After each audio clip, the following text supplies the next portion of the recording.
सिद्धि ध्रुव मचल मनोभवं गतिं पते वोक्षामि समय पाहुड मृडमो सुध केवली भड़िदम नमो अरिहंताड़म नमो शेंधाड़म नमो आयरियाणम नमो उवज्झायाणम नमो लोए सौवशाहूणम। मिथ्यात् कर्म प्रगति तुम्हें मिथ्यात् करती है और सम्यक प्रगति तुम्हें सम्यक्त करती है। तो आत्मा जो है फिर तो उस मिथ्यात् के कारण भी और उस सम्यक प्रगति के कारण भी अचेतन हो जाएगा। क्यों? क्योंकि तू अपने मिथ्या भावों को करता मिथ्यात् प्रगति मानता है और अपने सम्यक्त भावों को करता सम्यक प्रगति मानता है। मेरे अंदर अच्छी सच्ची श्रद्धा प्रकट हुई है तो ये सम्यक प्रगति ने कर दिया। मेरे अंदर आज मिथ्या श्रद्धा प्रकट हुई है तो वो मुझे मिथ्यात् प्रगति ने कर दिया। तो अपनी कुश्रद्धा, अपनी खोटी श्रद्धा और अपनी सच्ची श्रद्धा, इन दोनों का कारण तू किसको मानता है? कर्म प्रगति को मानता है। तो कर्म प्रगति कैसी है? चेतन है कि अचेतन है? बोले अचेतन है।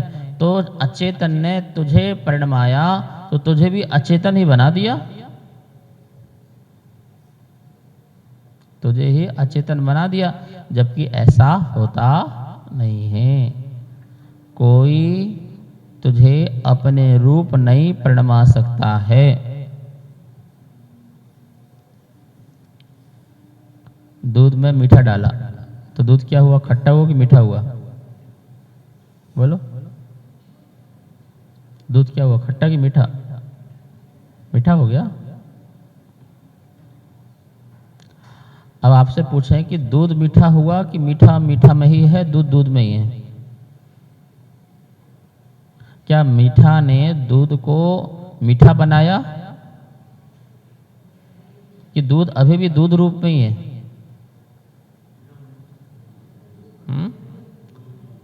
कि शक्कर दूध के एक एक अंश में प्रवेश कर गई क्या? क्या शक्कर दूध बन गई क्या? क्या दूध शक्कर बन गया क्या? अभी भी शक्कर शक्कर में ही है और दूध दूध में ही है।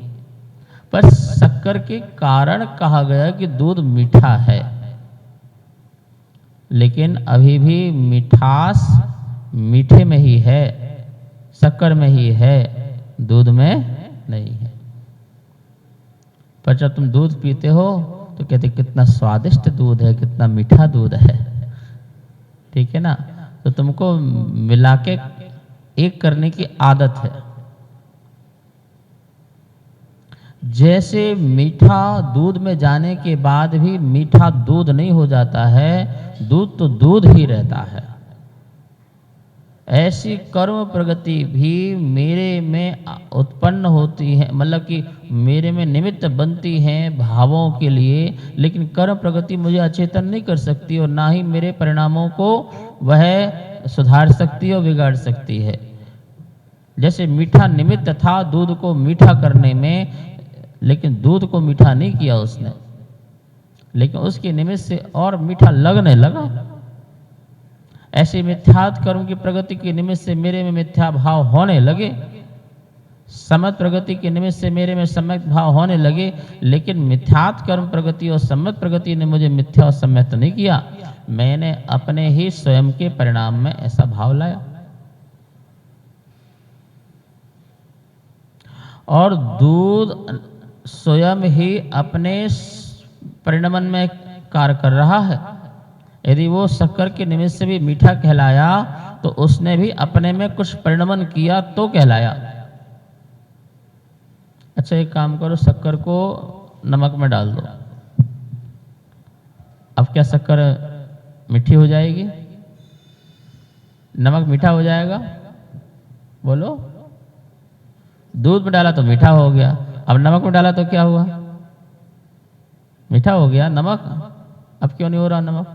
क्योंकि नमक मीठे के अकॉर्डिंग परिवर्तित नहीं हो रहा है, क्योंकि उसमें ऐसा निमित्त मिलने के बाद भी वह उपादान प्रकट नहीं हो पा रहा है। जैसे मीठा को दूध में डालने से दूध का उपादान प्रकट हो गया था, ऐसा नमक का नहीं हो रहा है। तो बताओ फिर मीठा ने क्या किया?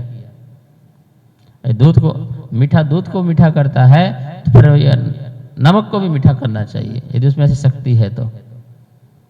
कर्म प्रगति मुझे मिथ्या दृष्टि बना सकती है, मुझे सम्यक दृष्टि बना सकती है, तो फिर कर्म प्रगति महान है, लेकिन ऐसा होता तो नहीं है, क्योंकि सम्यक दृष्टि मुझे होना है, मिथ्या दृष्टि मुझे होना है। अपनी ही खोटी श्रद्धा से मैं सब मिथ्या दृष्टि होगा, अपनी सच्ची श्रद्धा से मैं सम्यक दृष्टि होगा। ये कंट्रोल मेरे पास है, कर्म के पास नहीं है। यद्यपि कर्म प्रगति का अपना एक अलग प्रभाव है। क्या प्रभाव है? कि मीठे को दूध में डालने से वो और मिठास लगने लगता है। नमक में मीठा डालने से जितना नमक का स्वाद आ रहा था, उसमें खटमिठा का स्वाद आने लगता है। तो उसका अपना प्रभाव है, लेकिन खटमिठे का स्वाद आने पर भी खट्टा अलग है और मीठा। दही में गुड़ डालो या बूरा डालो, तो दही को क्या बोलते फिर? खट्टा बोलते हो या मीठा बोलते हो? बोलो जी, क्या बोलते हो? खट्टा मीठा, खटमिठा। कैसा है? दही खटमिठा है। अच्छा, और दूध में डाला तो अब क्या बोलना चाहिए था? मीठा मीठा बोलना चाहिए था, पर नहीं, दूध मीठा है। देखो क्या जबरदस्त लॉजिक चीजें हैं। ये जैन दर्शन अनेकांत धर्म है, अनेकांतवाद धर्म है। एक ही चीजों में अनंत वस्तुओं को समाये हुए है, लेकिन जब हम समझते हैं, समझाते हैं, तो स्यादवाद की शैली से समझते हैं, समझाते हैं, तो एक पक्ष को लेकर के समझते हैं, बाकी सभी पक्ष को हम गौण कर देते हैं। भैया राजा बाजार जो जयसिंहपुरा में, वहाँ क्या है भैया? वहाँ भगवान ही भगवान है। क्या है? जहाँ देखो भगवान ही भगवान है। तो एक पक्ष से तुम्हारी बात सही है। क्यों? क्योंकि अभी तुम्हारी दृष्टि राजा बाजार या जयसिंहपुरा में किसी के घर में नहीं गई है, किसी और चीज में नहीं गई है। तुम्हारी दृष्टि सिर्फ किस में जा रही है? मात भगवानों में जा रही है। इसलिए तुम्हारा एक पक्ष से कथन सही है, ये स्यादवाद है। अच्छा भैया, वहां घर नहीं है क्या जो तुम बोल रहे भगवान ही? नहीं, घर तो है, पर हमें घर की बात नहीं करना। हमारी दृष्टि, हमारी अपेक्षा, हमारा कथन मात्र भगवान पर केंद्रित है। इसलिए हम बाकी बातों को गौण करते हैं और भगवान की बात को मुख्य कर रहे हैं, इसलिए हमारी बात सत्य है। और जैन दर्शन कहता है ये तुम्हारी ऐसा कथन करना सत्य है। अर्पिता नर्पित सिद्ध, ऐसा सूत्र तत्वाश्रुत में आया। अर्पित और अनर्पित, मुख्य और गौण। और जब हम कहें कि भैया वहां पर तो बहुत घर हैं राजा बाजार में, तो क्या वहाँ भगवान नहीं है, मंदिर नहीं है क्या? अरे मंदिर भी है, भगवान भी है। हमने अभी घर की बात की दृष्टि से घर कह रहे हैं, इशाद बात है। भैया बगीचा किसका है? ये आम का बगीचा है, इसमें और कोई पेड़ नहीं है। नहीं है, और भी पेड़ हैं, पर हम अपना आम की अधिकता होने से या आम पर दृष्टि जाने से हमने आम का बगीचा कहा, पर हम और पेड़ों का निषेध थोड़ी कर रहे हैं। हम यहाँ कहें सिर्फ आम ही है और कोई नहीं, इसलिए आम का बगीचा है, तुम्हारी बात मिथ्या हो जाएगी, क्योंकि हमें तो और भी पेड़ दिख रहे हैं। ठीक है? ऐसे ही मैं कहूं कि मिथ्यात् कर्म की प्रगति के निमित्त से मैं मिथ्या दृष्टि हूं, तो मेरा कंट्रोल तो मिथ्यात् कर्म प्रगति में हो गया ना। आज मेरे में श्रद्धा यदि है तो वो सम्यक प्रगति का उदय चल रहा है, इसलिए मेरे में सम्यक दृष्टि प्रकट हुआ है। तो फिर मेरा तो फिर वो कंट्रोल सम्यक प्रगति में हो गया ना। जब तक सम्यक प्रगति रहेगी तब तक मेरा सम्यक दर्शन रहेगा। और यदि समय प्रगति नष्ट हो जाएगी तो फिर क्या मैं मिथ्या दृष्टि हो जाऊंगा क्या? इसका मतलब फिर सिद्धों में भी समय प्रगति का उदय चलता रहे, कर्म प्रगति का, क्योंकि उन्हें समय दृष्टि बने रहना है। और जब उनकी समय प्रगति का उदय चलता रहेगा सिद्धों में भी, तो फिर वो कर्म रहित कैसे कहलाएंगे?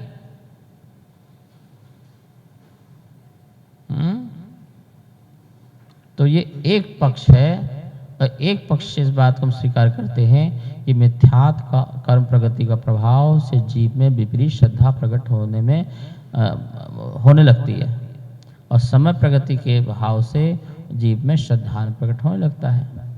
ये हम एक पक्ष से बात कहेंगे, लेकिन असल बात तो यही है कि भाई इस जीव ने ही अपने ही खोटे परिणाम करके खोटी श्रद्धा प्रकट की है, और अच्छे परिणाम करके इसने सच्ची श्रद्धा प्रकट की है। ये जीव का अपना निज पुरुषार्थ है, निश्चय से तो यही है।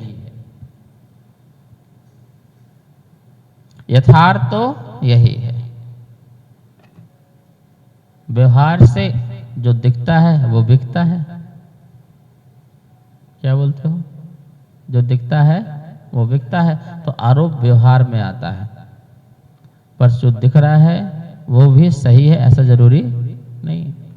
भाई आपने मुझे गाली दी और मैंने तुम्हें उस क्रिया का प्रतिक्रिया करी, एक्शन का रिएक्शन किया, और मैंने भी तुम्हें गाली देना प्रारंभ किया। तीसरा व्यक्ति देख रहा था, बोले भाई साहब मैं सामने खड़ा था, मैंने देखा है, मैंने अपनी आंखों से देखा है। क्या देखा है? इसको गाली देते हुए मैंने देखा है, गलती इसकी है, इसकी नहीं है। तो बोला उसको जजमेंट सही है कि नहीं है? व्यवहार पक्ष से उसका जजमेंट सही है कि नहीं? क्योंकि मैंने वो क्रिया देखी है ना। इसका ये गुस्सा हुआ है या इसने से मारा है, तमाचा मारा है, इसकी गलती नहीं है, क्योंकि शुरुआत तो इसने की थी और मैं साक्षी हूं। और तुम्हें विश्वास नहीं है, कैमरा देख लो, वो तो झूठ नहीं बोलेगा। ये देखो मैंने वीडियो बनाई, ये भी देख लो। अब क्या कहोगे? उसे स्वीकार करो नहीं करोगे? हाँ भाई आप बिल्कुल सत्य कहते हो, ठीक है। अब दूसरा पक्ष भी तो है। भाई इसने गाली दी, ये अपने शब्दों का मालिक था, अपने बोलने के स्वर यंत्रों का मालिक था, लेकिन तुमने गाली ली, ये भी तो गलत थी। तुम भी तो अपने कान के मालिक थे, गुलाम क्यों बने? सुन लिया और सुन के रिटर्न कर दिया वापस, हमें तुम्हारी चीज ग्रहण नहीं करना। और ये बताओ, इसने गाली दी जब तुम्हें लगी तभी तुम क्रोधित हुए ना, तो कहाँ लगी? कान में लगी, चेहरे में लगी, शरीर में लगी, कहाँ लगी वो? तो कहाँ लगी? मेरे दिल में लगी, तो मेरी आत्मा में बैठ गई, घर कर गई, मेरी आत्मा को छन्नी छन्नी कर दिया, छिन्न भिन्न कर दिया, छिन्नी छिन्नी भिन्नी भिन्नी कर दिया। अच्छा भैया, तो उसे स्वीकारा किसने भाई? तुमने एक्सेप्ट किया ना। तो जो तुमने एक्सेप्ट किया, तो यथार्थ तो तुमने अपने भाव खराब किए, तो निश्चय नहीं कहेगा गलती उसकी नहीं है, गलती तुम्हारी है। यदि कोई तुम्हें कुत्ता कहता है और तुम भौंकना चालू कर देते हो, तो तुम्हारा कंट्रोल तुम पर नहीं है, इसलिए गलती तुम्हारी है, वो कुत्ते कहने वाले की थोड़ी है।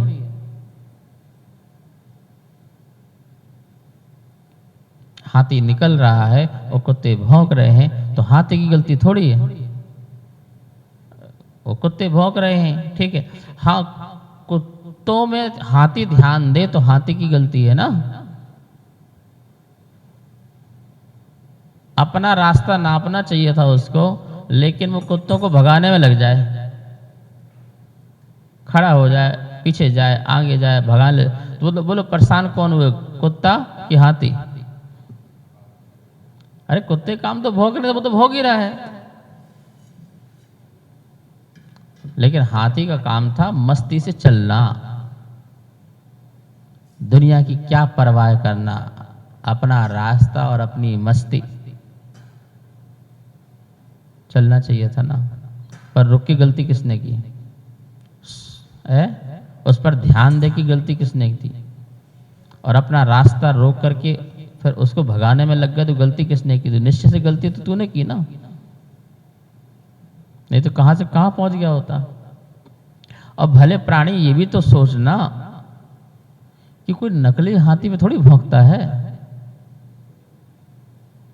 तो असली है तो इसलिए भौंक रहे हैं। अच्छा बताओ, कागज का हाथी निकालो, अब भौंक के दिखाए कुत्ता। एक कागज का हाथी बनाओ बढ़िया, ब्लैक बिल्कुल वैसी दिखाई दे और वहां से निकल रहा हो, एक कुत्ता नहीं भौंकेगा। तो इसका मतलब है कुत्ते भौंक रहे हैं तो असली है। लोग तेरा अपमान कर रहे हैं तो असली है। लोग तेरा बुरा कर रहे हैं तो असली है। क्यों? क्योंकि वो तेरा अपमान करते हुए तेरा अपमान नहीं हो सकता है यदि तू अपमान न माने तो असली है। तेरा बुरा कर रहे हैं लोग, तू किसी का बुरा नहीं चाह रहा फिर भी, और तू संभाव रखा, इसका मतलब तू असली है। लेकिन कोई बुरा कर रहा है, करने की कोशिश कर रहा है, तू भी उसमें लग गया तो तू भी नकली है, असली नहीं है भाई। तो निश्चय से गलती हमारी है। और फिर वो गाली दे रहा है तो निश्चय से गाली कहां दे रहा है? हमने ही तो दी थी, आज रिटर्न कर रहा है। अरे आपकी दुकान से कोई माल ले गया था, पसंद नहीं आया, 2 दिन बाद क्या किया उसने? भाई साहब हमें पसंद नहीं आया और आप इसे रख लीजिए, कोई बात नहीं, हमारा था, आप यहाँ रख जाओ, आप शांति से जाओ, आपको टेंशन लेने की जरूरत नहीं है। आपने किसी भाव में उसे गाली दी होगी, आपने किसी भाव में उसका अपमान किया होगा, आपने किसी भाव में उसका नुकसान किया होगा, आपने बुरा किया होगा। इस भाव में आकर के उसने वो आपको भला बुरा कह दिया, गाली गलौज कर दिया, अपमान कर दिया, तो क्या बुरा किया है बताओ? आपका माल पसंद नहीं आया और इस भाव में आकर उसने क्या कर दिया? वापस कर दिया। तो वही ठीक है, गाली दे रहा हो, ठीक, सब बस रख दो, निकाल लो और निकाल लो, और कुछ करो, अपमान करना खूब कर दो, रख दो, धन्यवाद, अब ठीक है, खुश। हमारा माल हमारे पास आया, हमने उसे एक तरफ रख दिया, हमें नहीं बेचना उसको, और हमने उसे डस्टबिन में उठाया। क्यों?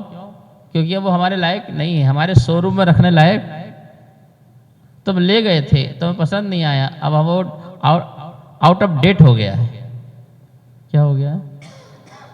तुम भैया 1 साल बाद ला रहे हो, यहाँ तो नया नया प्रोडक्ट रोज आता है, और उसे कौन खरीदेगा? कोई बात नहीं, हमने एक्सेप्ट किया, यहाँ पर रख दो, बनो अमेज़न।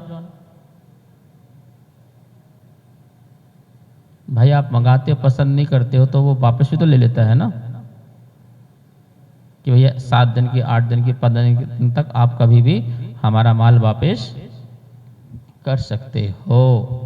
ऐसे ही पूर्व कई कई भवों का कब कर्म कैसे उदय में आता है, और कौन व्यक्ति मेरा कैसा भला कर जाता है, कैसा बुरा कर जाता है, उन दोनों में संभाव रखना, ये जैन धर्म है। तुम तात्कालिक को परमानेंट मत समझो। तुम्हारा अभी जो बुरा कर रहा है या भला कर रहा है, ये तुम्हारा इस भाव का नहीं है, पूर्व भाव का है। उसे भला बुरा करने दो, तुम अपनी मस्ती में रहो। तुम यदि उसके बहाव में बहे तो गलती तुम्हारी है, उसकी नहीं है, ये निश्चय है। लेकिन व्यवहार में दुनिया यही कहेगी गलती सामने वाले की है, तेरी नहीं है, तो वो व्यवहार है। क्या है वो? व्यवहार है। तो अब तुम्हें देख लो, तुम्हें व्यवहार में जीना है कि निश्चय में जीना है? निश्चय मोक्ष मार्ग है, निश्चय यथार्थता है।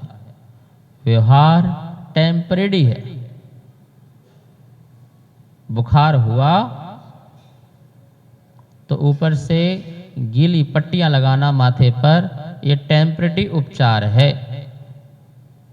बुखार आ रहा है, गीली गीली पट्टी लगाती और थोड़ा फीवर क्या हो रहा है, कम हो रहा है। ये परमानेंट उपाय थोड़ी है भैया। परमानेंट उपाय के लिए तो चिरायते का काढ़ा पीना ही पड़ेगा, बहुत कड़वा होता है।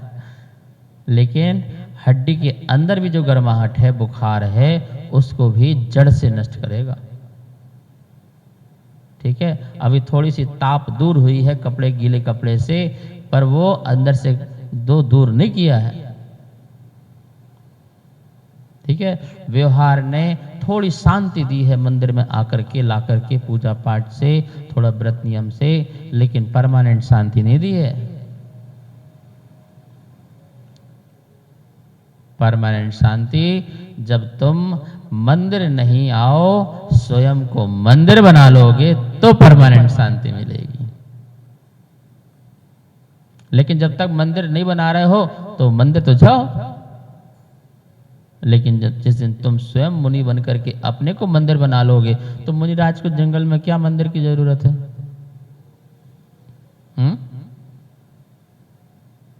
क्यों?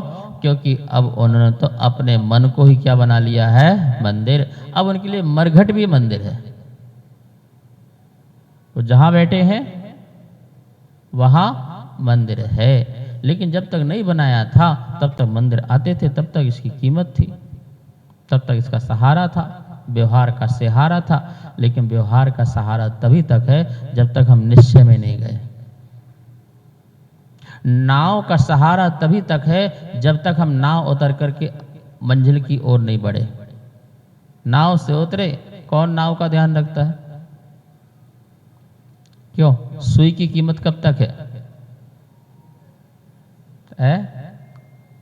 सिल गया, अब सुई क्या करोगे? पैर में कांटा लग गया तो सुई की कीमत है। अब कांटे निकाल दिया तो सुई से कांटा निकाल दिया तो जो लगा था अब उसकी भी कीमत नहीं रह गई, और जिससे निकाला था।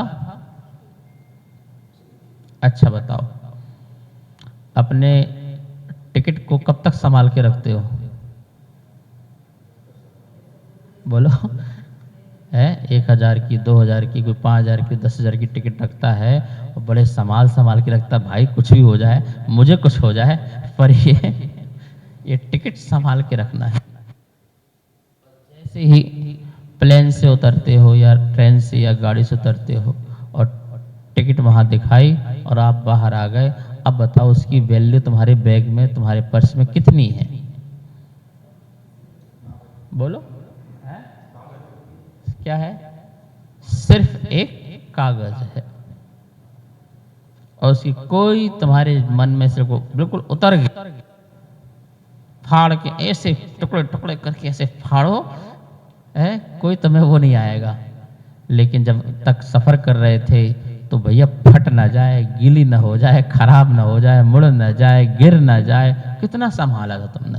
जब तक मुझे सच्चे निश्चय की प्राप्ति नहीं हुई है तब तक मैं अपने निज धर्म को, व्यवहार धर्म को संभाल के रखता हूँ, षट कर्म करता हूँ, देव पूजा, गुरु पास्ती, स्वाध्याय, संयम, दान, तप, सब मैं लगन पूर्वक करता हूँ, संभाल के रखता हूँ। और जब मुझे मोक्ष अपना ही मोक्ष की प्राप्ति होने लग जाए या ध्यान में, ज्ञान में चला जाऊं, तो फिर ये सब का विकल्प छूट जाता है।